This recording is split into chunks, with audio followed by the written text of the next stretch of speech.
When I came back from my first ever trip to Oshkosh, I was full of enthusiasm, of course. I had seen so many nice, beautiful 170s, and I had talked to their owners, and pretty much everybody encouraged me and said, well, yes, you should buy a 170. That would be the perfect plane for the adventures you're dreaming of. But they also warned me and said, well, but it might be difficult to find a solid, nice 170 at a reasonable price. It appears that everybody wants to have one these days, and they are being snatched up really quickly. Yeah, I had experienced this already. Before leaving the US, I had responded to an ad on Barnstormers, called the owner, and he told me that a couple of hours only after he launched his ad, somebody had called him up, promised to wire a deposit and fly in the next day commercially to pick up the plane and buy it sight unseen.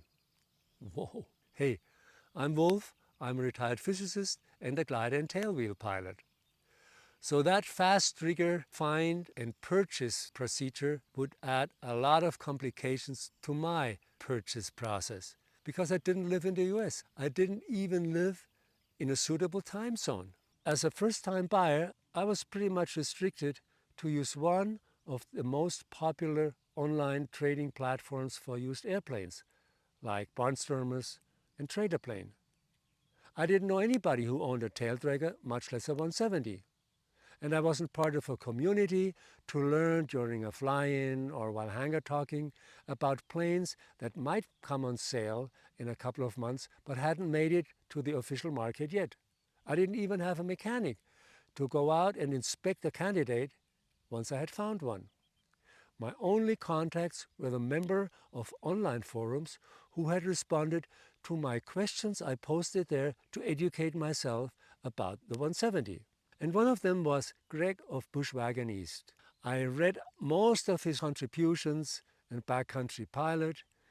I visited his blog and I checked out his posts on Instagram. Lots of great info. There was obviously somebody who knew a lot about Cessna tail draggers, had worked on them, and he had owned the 170 for some time and put on a lot of novel modifications. So I decided to call him. We had a long, nice conversation, and in the end, he offered to help me. He could steer my search, and more importantly, he would inspect an airplane once I had found one. So I followed his advice and opened up my search to hunt for comments which might indicate that perhaps a plane might be for sale sometime. And I was lucky. I found two. The first one was a really nice looking one, so I called up the owner, and yes, he was willing to sell. And all the information he gave me about his bird sounded reasonable. And it was only at the very end when some only recently discovered irregularities with the engine popped up. But that, for me, made this a no-go. The other one was an early model 170B, which had been in the family for decades, and finally the owner was ready to sell her. Again, there were a number of squawks, and that together with the overall condition of the airplane kept me from pursuing this candidate further. Back to searching.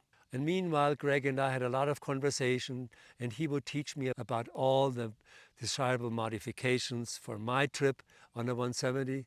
And during one of these calls, he kind of mentioned that a good friend of his actually had a beautiful bird with a lot of reasonable modifications. It would be the perfect plane for your mission, he told me. But my friend doesn't want to sell it. I mean, that was the perfect torture. First telling me about the perfect plane of my mission, then sending me pictures of it, and it really looked beautiful. And always maintaining that now his friend doesn't want to sell it.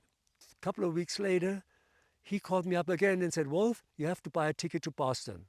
What? Well, yes, I finally convinced my friend to sell his bird.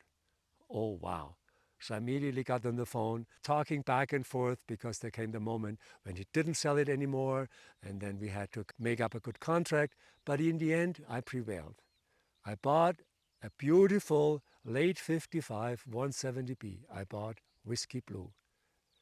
And I had bought her sight unseen. Well, not quite. This friend of Greg's also is an A&P with an IA, and Greg and he had worked extensively on his bird, put on the modifications, maintained her, and Greg had pretty much flown her regularly. So I felt confident that this had been a good choice.